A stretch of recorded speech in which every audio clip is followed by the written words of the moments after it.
A senior government official is telling CBC News the federal government will restore funding to the United Nations agency, which is key to helping Palestinians in Gaza. International Development Minister Ahmed Hussein could make that announcement as early as today. This is video of Hussein in Egypt just last month as he visited the border checkpoint where international aid moves into Gaza. The UN agency, called UNRWA, is seen as a lifeline to Gaza, key to urgently needed relief shipments. But a top official says the agency was in danger of running out of money after Canada, the US, the UK, the EU all suspended funding over Israeli allegations that UNRWA workers took part in that Hamas attack on October 7th on Israel.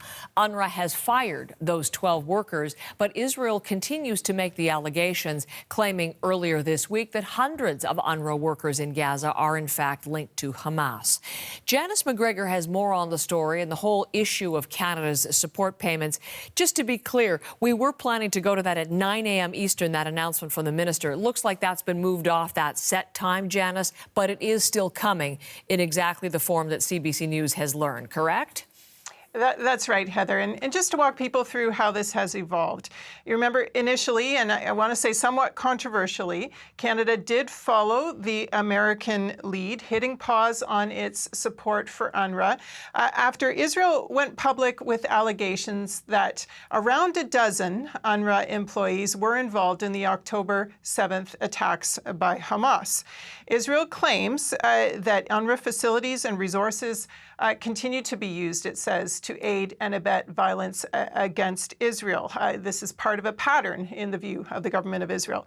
UNRWA fired the 12 specific employees involved here. They have to be seen, though, in the context of the 30,000, mostly Palestinian staff that UNRWA employs.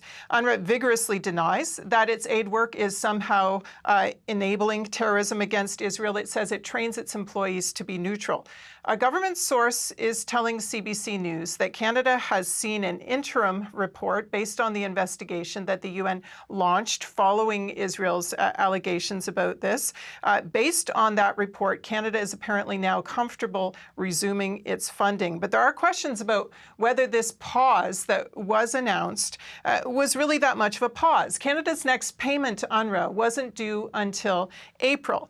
With Hussein now expected to announce the restoration of support, it's unclear what payments actually didn't flow that would otherwise have flowed during this time period. On top of April's regularly scheduled $25 million, CBC News is reporting that there will be some additional humanitarian support also announced. We are watching to see what happens with respect to another possible angle that Hussein has talked about, the possibility of Canada funding some airdrops into the region.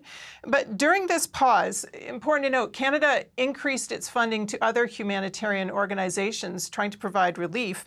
But the reality on the ground, as the minister himself saw, is that other aid organizations can't get in. Only UNRWA has the capacity really to be feeding people right now. And its work isn't only in Gaza, it also supports Palestinians in the West Bank and in neighboring countries too. As Martin Griffiths, the UN's Undersecretary General for Humanitarian Affairs and Emergency Relief, told CBC News The National last night. I'm reasonably confident that UNRWA will survive because it has to, and it has to be also be part of a new Palestinian Authority. And how can they administer Palestine? It has to be part. It has to be part of the discussion that ends this war in Gaza and the West Bank. Martin Griffiths there as he spoke with Adrian Arsenault last night. Janice, the decision to pull UNRWA's funding was met with a lot of criticism. The decision to restore that funding will no doubt be controversial as well. On that point, what have we heard so far?